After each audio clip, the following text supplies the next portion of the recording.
twin orc warriors test a lowly human, he must win their deadly challenge.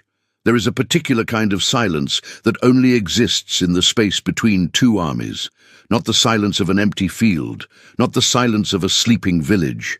This is something heavier, the silence of 10,000 people holding their breath at the same time, waiting to see if the world is about to end. That was the silence Soren walked into. He stepped out of the human line alone, without armor, without a horse, without a banner. Just a man in a worn leather vest and travel-stained trousers, a short blade at his hip that he had no intention of drawing. He walked across the sand with the careful, measured steps of someone who understood that the wrong movement, even a stumble, even a sneeze, could start a war that would swallow thousands of lives before the sun went down.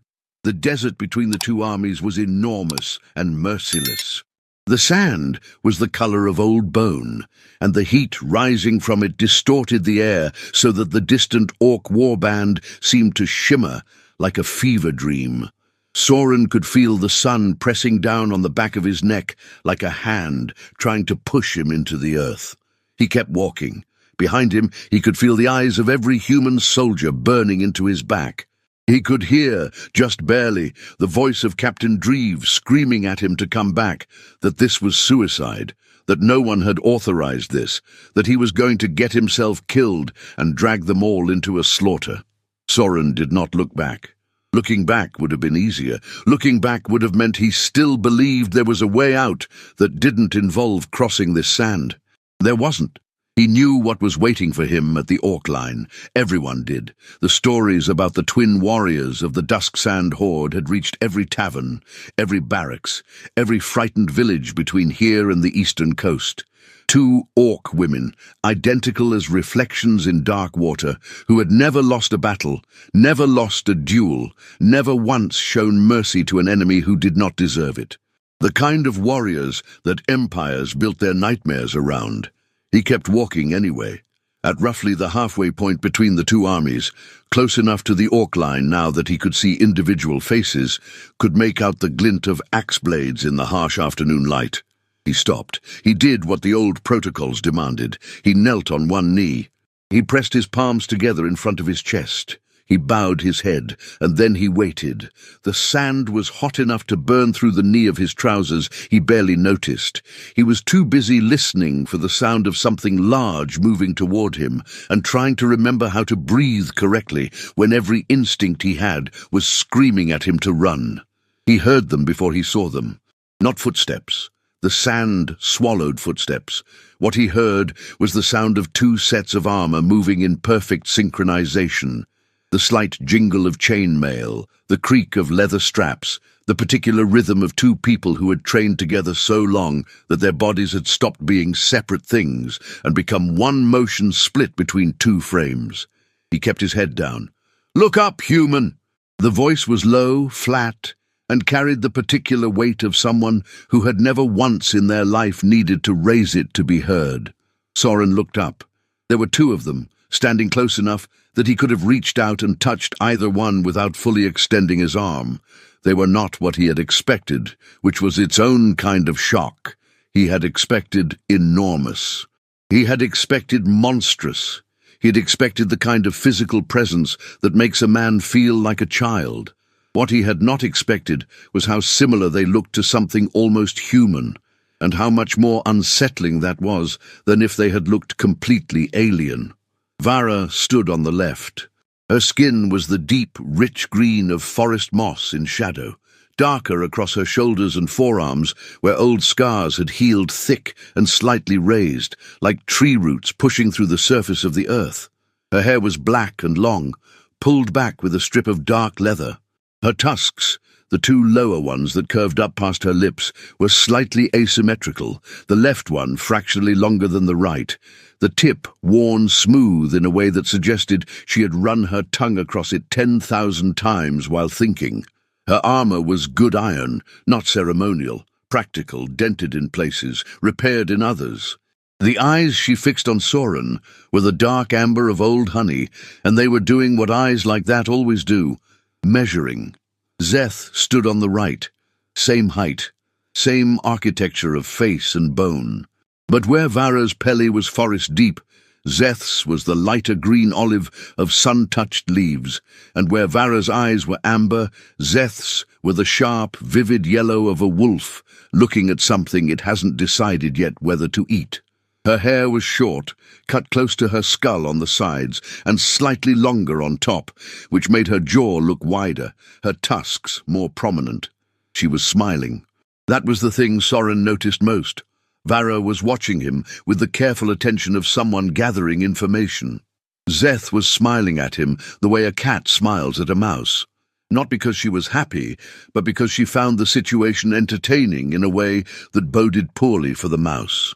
Neither of them was the towering, massive creature the stories had described. They were tall, taller than Soren, taller than most humans he had known, but not the mythic giants of the campfire stories. They were built the way elite warriors are built, every muscle earned through specific work, nothing wasted, nothing decorative, the kind of bodies that had been trained for years to end conflicts as efficiently as possible. Soren kept his hands pressed together and his voice steady. "My name is Soren. I come from the village of Ashwick, 17 miles north by northeast of this position. I am not a soldier. I am not a negotiator. I do not have the authority of any lord, any king, or any military commander." He paused. "I have come to ask for passage." Silence. Then Szeth laughed. It was a short, genuine sound, not cruel, which somehow made it worse. The laugh of someone who has just heard something that genuinely surprised her with its audacity. "Passage," she repeated.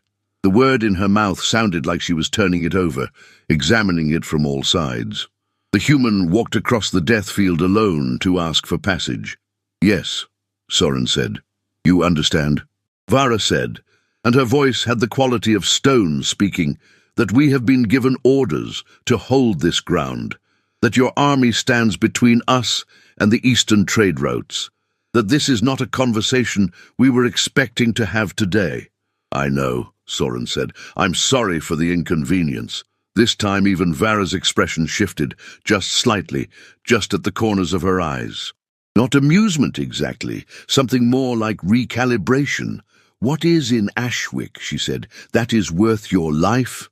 Soren's right hand moved to his pocket, a quick involuntary gesture, the way your hand goes to something you need before you even consciously decide to reach for it. His fingers found the edge of the folded linen handkerchief, small and worn smooth, and he stopped himself before he pulled it out. "My sister," he said. "She's 19. The village has been cut off from supply routes for 3 months. What they had stored has run out. If the army stay here another 2 weeks, she dies. Most of them die." He looked directly at Vara, because instinct told him she was the one who mattered, the one whose judgment would carry weight. "I am not asking you to move your army. I am not asking you to end the standoff.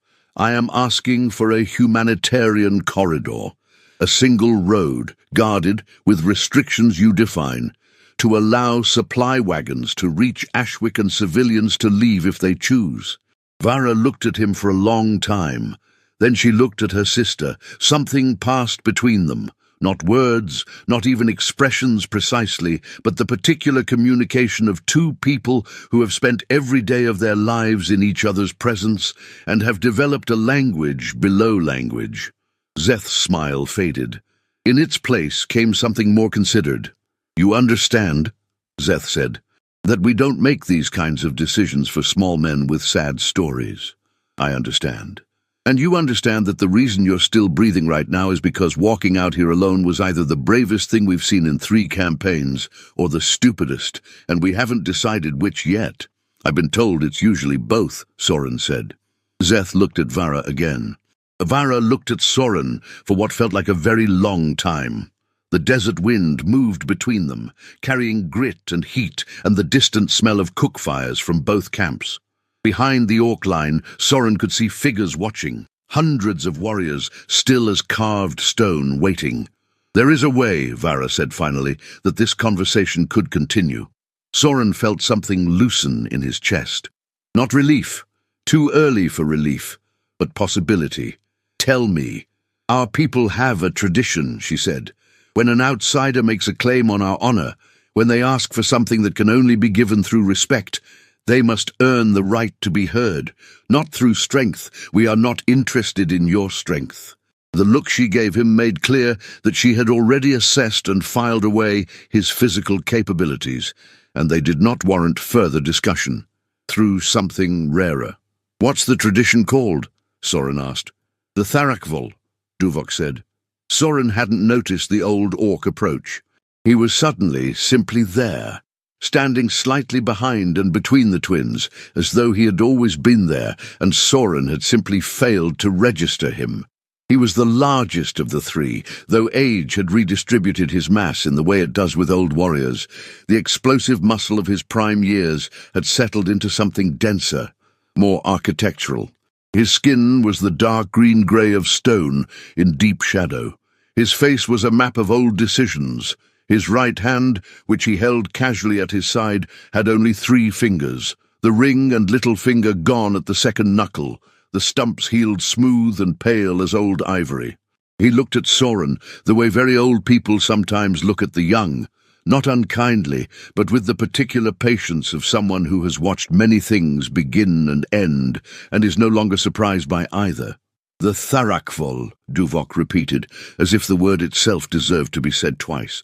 3 tests, not of your body, of what lives inside it." He tapped his own chest with one of his remaining fingers. "If you pass all 3, your request is granted. The twins give their word, and the word of Vara and Szeth is worth more than any treaty your lords have ever signed." He paused. "If you fail any one of the 3 tests, we take you back to our camp. You remain there until the armies reach a resolution. However long that takes. And the tests are—" "You'll know them when they come," Tuvok said. "That's the first part of the Tharakvol. You don't prepare, you simply are." Soren looked at the old orc. He looked at Vara, whose expression had settled into something that was neither encouragement nor warning. He looked at Szeth, who had stopped smiling and was watching him with her wolf-yellow eyes in a way that felt more serious than any expression she'd worn before. His hand found the handkerchief again in his pocket. The fabric was thin as old promises. He thought of Neve, dark-haired, stubborn, terrible at asking for help, who had pressed this into his palm at the village gate and said only, "Come back." "All right," Soren said. "I accept." The first test came without announcement. They brought him into the orc camp, walking him through the warband, which parted around him in silence, the way water parts around something that doesn't belong. Soren kept his eyes forward and his face neutral, and tried not to think too hard about the number of armed warriors whose personal space he was moving through. He counted the steps instead. He had always done that when afraid, counted things. It gave his mind something to do other than catalogue the ways the situation could go wrong. The camp was nothing like the disorganized, brutal collection of tents the stories described. It was ordered, methodical. There was a logic to how the sections were arranged. Forges and armories on the eastern edge, where the wind carried sparks away from the sleeping areas. Kitchens centrally located. Command tents elevated on packed earth. The cook fires burned even and controlled, not the wild bonfires of the stories. The warriors who weren't on the line were eating, sharpening blades, talking in the low guttural rhythms of the orc tongue. Children. And there were children which Soren had not expected, which stopped something in his chest, ran between the tents with the absolute focus that children bring to whatever game they're playing, entirely uninterested in the human walking through their camp. Targa was the one who appeared to his left without being summoned. She was the tallest orc woman Soren had seen, nearly 2 meters, broad through the shoulders, with a face that had been in more than a few serious conversations with other people's weapons. She said nothing to him. She simply walked alongside him at the pace the twins set, her dark green eyes moving across the camp with the practiced scan of someone whose job was to notice things before they became problems. She didn't look hostile. She looked like someone doing math she didn't entirely like the answer to. They stopped at the edge of a cleared space, sand raked smooth, a rough circle perhaps 15 paces across. In the center of the circle stood a single orc warrior, young, perhaps 20, built with the compact density of someone who had trained every day since he could walk. He was not wearing full armor, neither was he unarmed. He carried a wooden practice blade, thick and heavy, the kind that didn't draw blood, but left bruises that taught lessons. Szeth stood at the edge of the circle. "First test," she said. "The test of truth." Soren looked at her. "I need to fight him." "No." She said it with a slight emphasis that suggested she found the assumption mildly offensive. "You need to beat him. There's a difference. He will give you 3 attacks, 3 only. You don't need to hurt him. You don't need to match his strength." The wolf-yellow eyes fixed on Soren with something approaching genuine interest. "You need to find the one way to stop him that doesn't involve pretending you're something you're not." Soren looked at the young warrior. The young warrior looked back with the expression of someone who had already decided this would be quick. "What's the point of the test?" Soren asked. "Humans lie about what they are," Vara said from behind him. He hadn't heard her move.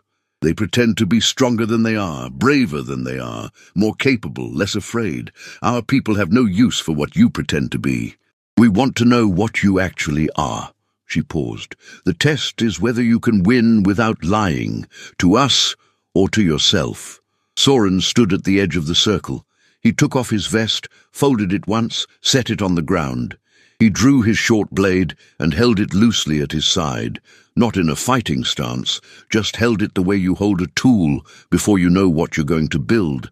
He looked at the young warrior and thought about what he actually was. He was not a fighter. He had been a soldier, briefly, in his early 20s, but he had been a bad soldier, which was why he had eventually left. He was not fast. He was not particularly strong.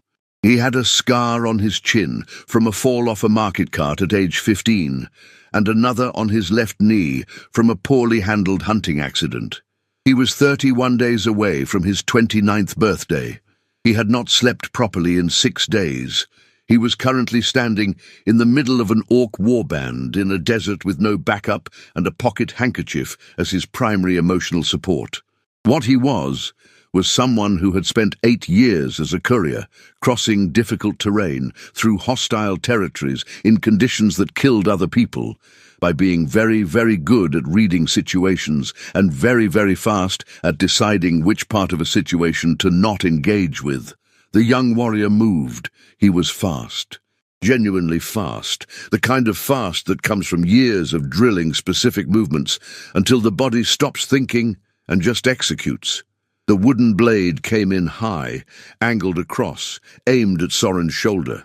Soren stepped left instead of back. He moved closer, not away, which was not what the young warrior expected. The body expects retreat. It plans for retreat, and when retreat doesn't come, the plan has to be rebuilt in real time. In the half-second that rebuilding took, Soren got his forearm behind the warrior's striking arm, redirected the arc of the blow past his own ear, and simultaneously stepped into the space the warrior's body had just vacated. He put his blade, flat, not edge, against the back of the warrior's neck. 1 second, maybe less. The circle was completely silent. The young warrior froze. Then slowly he turned his head to look at Soren with an expression that wasn't quite anger and wasn't quite respect, and was somehow both. Soren stepped back and lowered his blade. He looked at Szeth. He looked at Vara. He said nothing, because there was nothing useful to say. Szeth looked at her sister. That below-language communication happened again. This time Soren thought he caught the edge of it. Not words, but something like, "Well, 2 more tests," Vara said.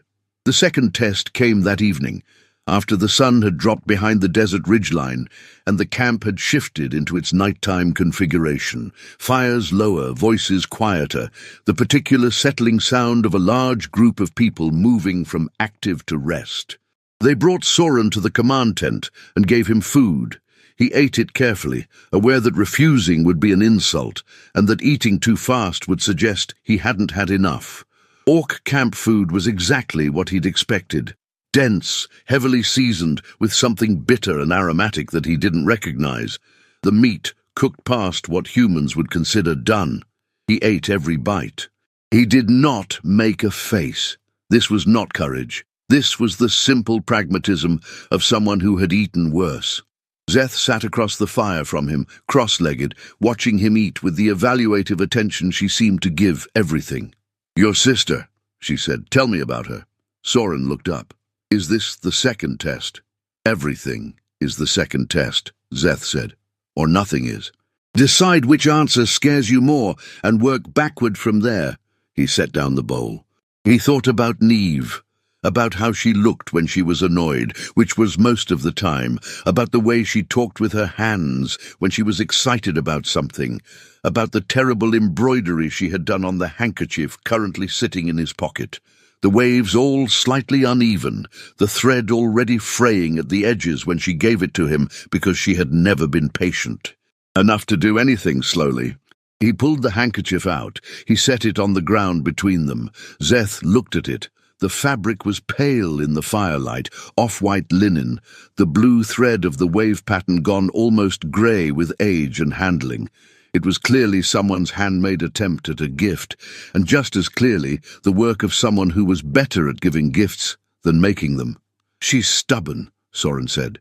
"She makes decisions about things before she has enough information and then refuses to update them, which is an exhausting quality in a person and also probably the thing that's kept her alive this long."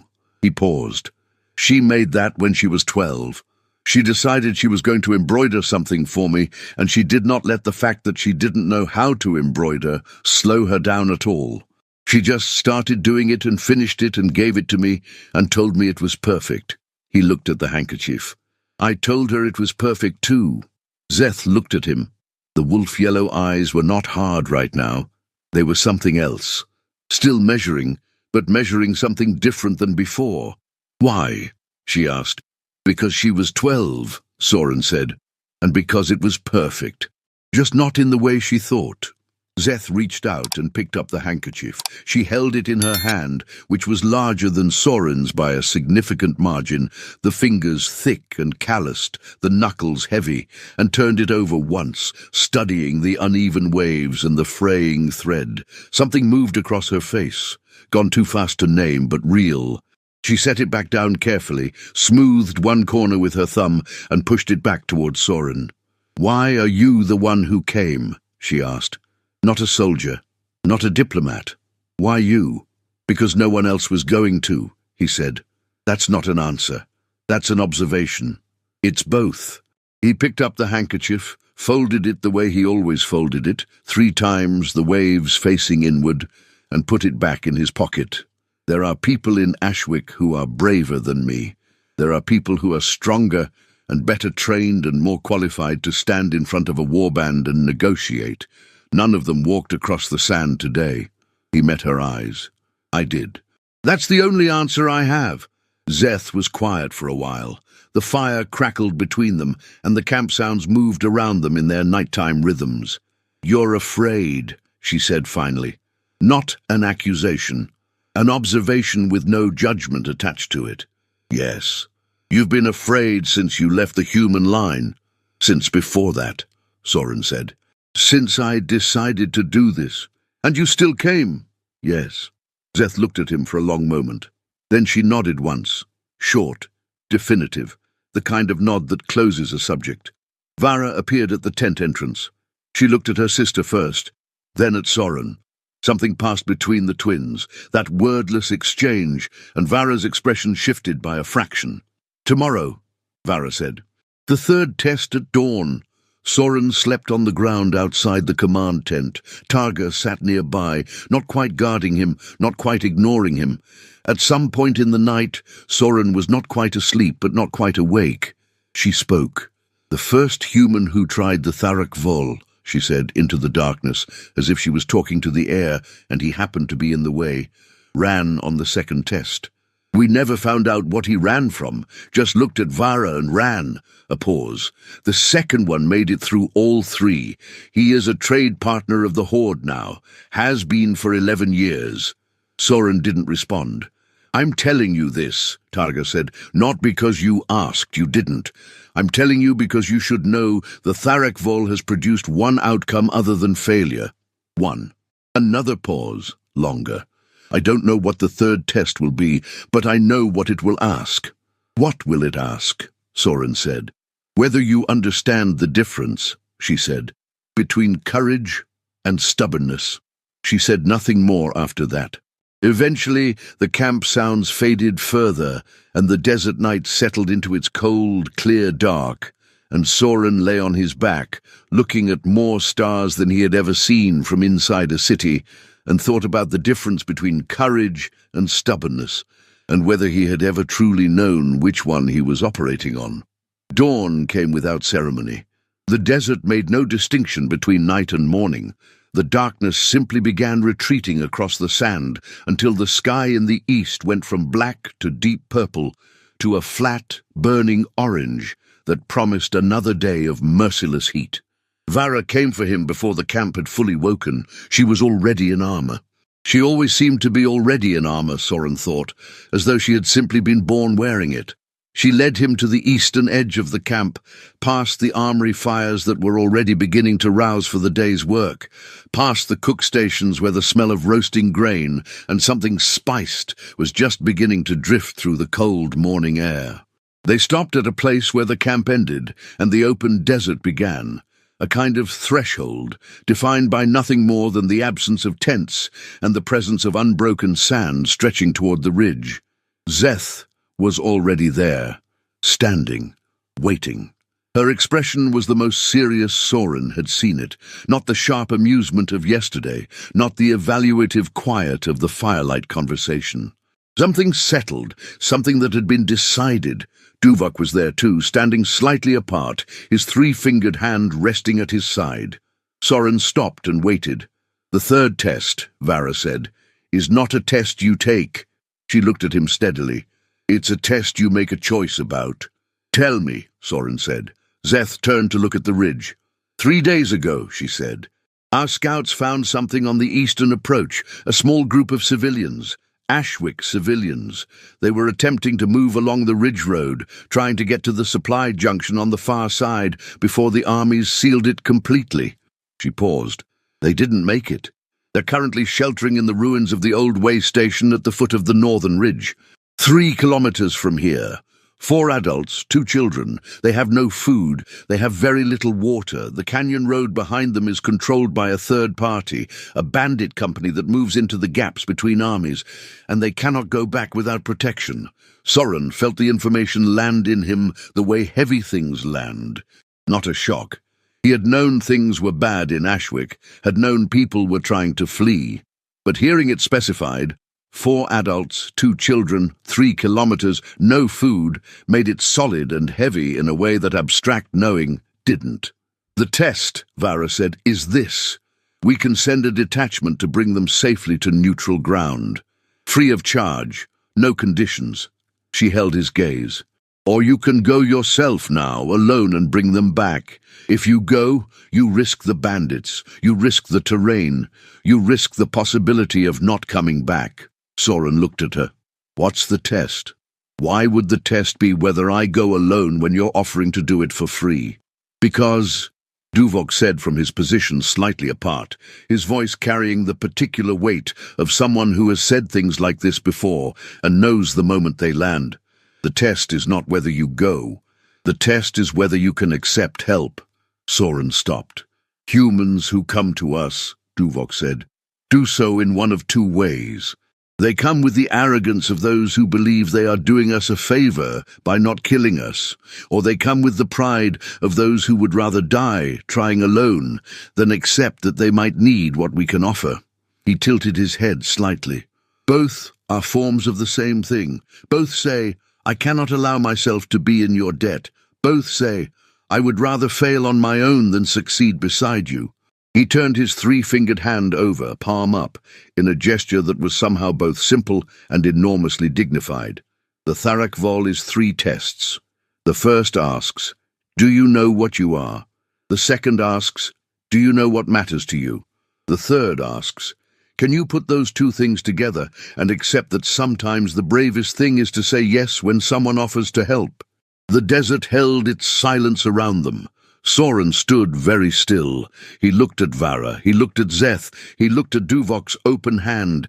He thought about Neve, about the handkerchief in his pocket, about the 19 years she had spent waiting for him to come home from one thing or another, and the particular stubbornness with which she had never once stopped expecting him to come back.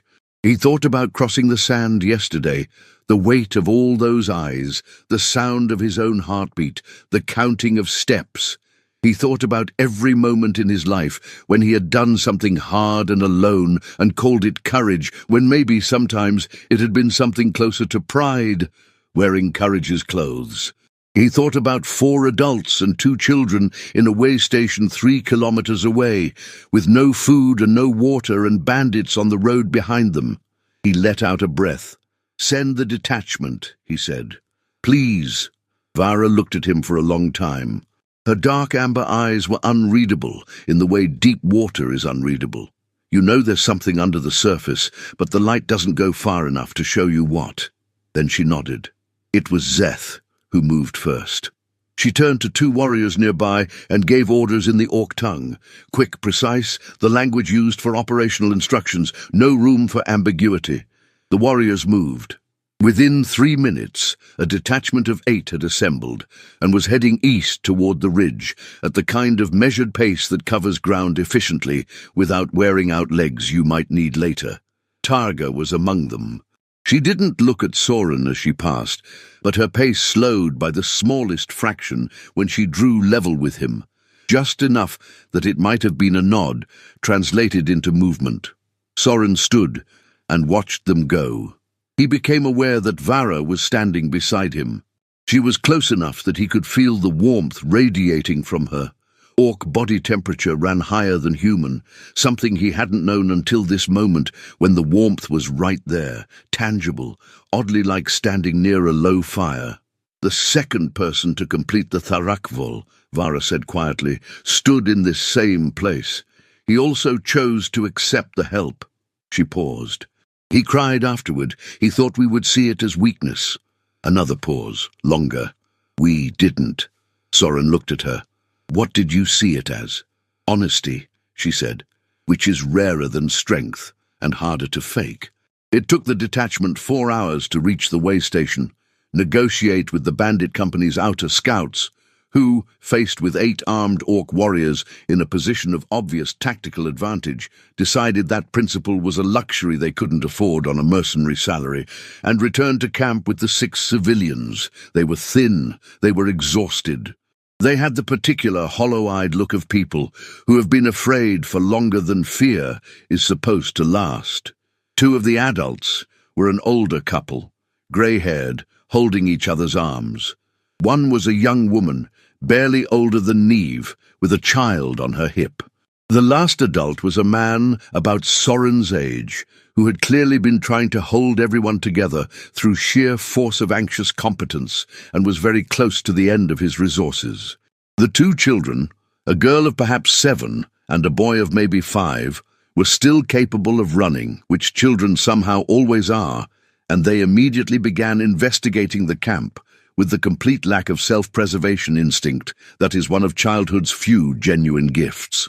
The Orc who ran the camp kitchen, a wide, scarred man whose forearms were extraordinary and who communicated primarily through the medium of giving people food, began producing portions without being asked. He did it with the exact same bored efficiency with which he presumably fed warriors twice a day, 7 days a week, as if feeding frightened human civilians was simply a normal variation on the usual work. Soren watched a small human girl accept a bowl of Orc camp food from hands 3 times the size of her head and drink it without hesitation, and felt something move through him that he didn't have a name for. Something between gratitude and grief, and something else that was neither. He pulled the handkerchief from his pocket. He looked at it. The uneven waves, the fraying thread, the fabric worn thin where he had folded and unfolded it 10,000 times across 8 years. Vara was watching him. He hadn't heard her approach. He was beginning to think approaching without being heard was simply something she did, the way certain people have the quality of appearing in rooms they weren't in before. You said your sister is 19, Vara said. Yes. How old were you when you started carrying that? Soren looked at the handkerchief. 21. She made it when she was 12. She gave it to me just before I left for the first time I left.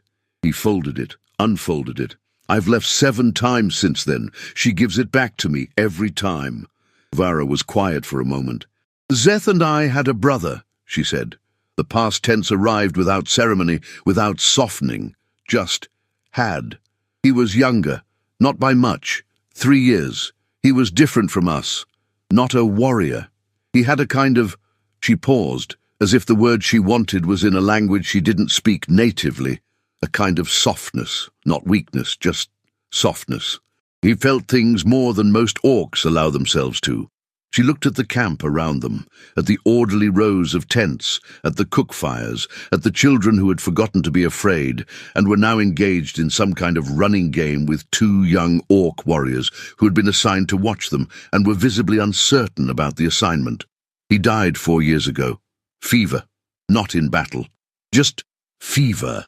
She said it without flinching, because she was the kind of person who had long ago passed through the place where flinching was possible and come out the other side. We keep his fire burning, in the command tent. It's not for ceremony, it's not for religion, it's just we keep it burning. Soren looked at her. He understood that she was not asking for anything. She was not looking for sympathy or acknowledgement, she was simply giving him something, in the way that someone who has seen you show them something real decides to show you something real in return. I'm sorry, he said. Don't be sorry, she said. Just understand that softness is not something we mistake for weakness. Not here. Not anymore. She looked at the handkerchief in his hands. He held it out to her without planning to, without knowing he was going to until the gesture was already made. You should, if you want. She took it, held it in her large calloused palm. Turned it over once, looking at the uneven waves. Then she folded it, not the same way he folded it, but with a similar care, the kind of care that comes from understanding that something is meaningful, even if you don't fully know its meaning, and held it back out to him. He took it, put it back in his pocket. The treaty negotiation happened in the afternoon.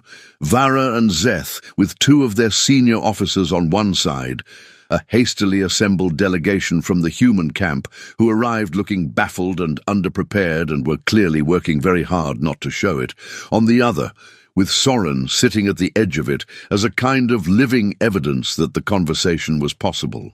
Tuvok sat slightly apart and said almost nothing, which Soren was beginning to understand meant he was paying attention to everything. The humanitarian corridor was agreed upon within the first hour. The broader standoff resolution took longer and remained incomplete when the sun went down, but the framework was there. The shape of the thing, the outline of what could become an agreement if the people on both sides chose to follow through.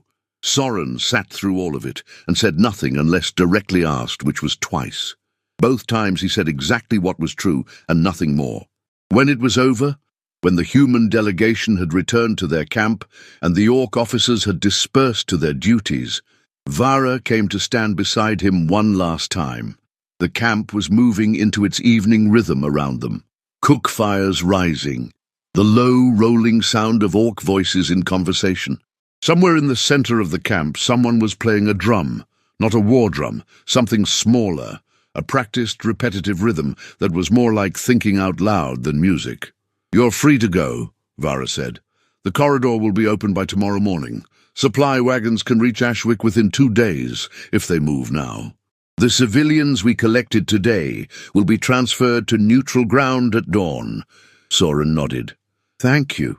She looked at him. The amber eyes, the slight asymmetry of her tusks, the old scars on her arms in the fading light. She was going to say something else. He could see it forming. And then she didn't, and then she did. The human who completed the Tharakval 11 years ago, she said.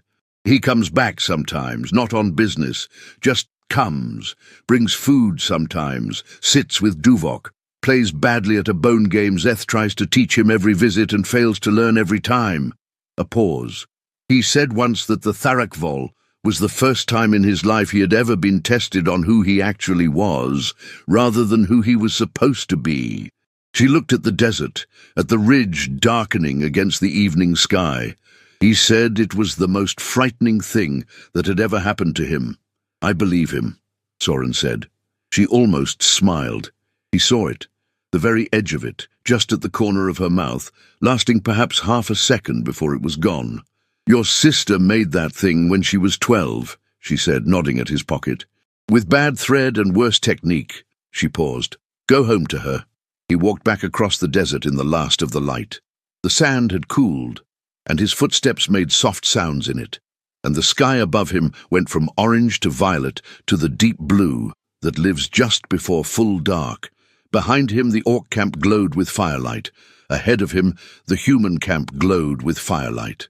Between them, him, alone, walking. He reached into his pocket.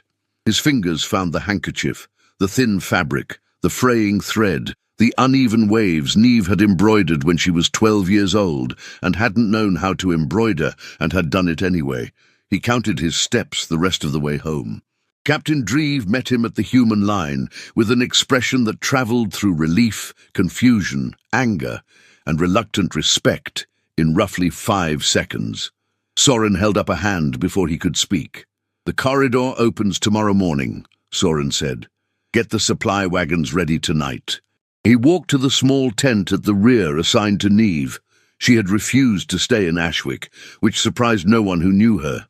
She was awake, sitting cross-legged in the tent entrance, with a blanket around her shoulders, and the particular look she got when she was trying very hard to appear calm. He sat beside her. He reached into his pocket. He put the handkerchief in her hands. She looked at it. "You came back," she said. "Yes. The people in the way station. Safe. Coming to neutral ground tomorrow." She looked at the handkerchief, at the uneven waves and the fraying thread. Then she looked at him, at whatever was on his face, and didn't ask any of the questions she was clearly holding. "Was it bad?" she said.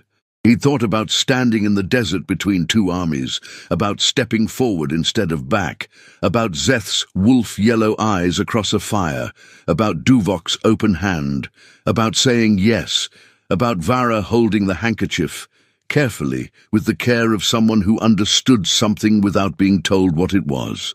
"No," he said, which was not quite accurate, which was also not quite a lie. Niamh leaned her head against his shoulder.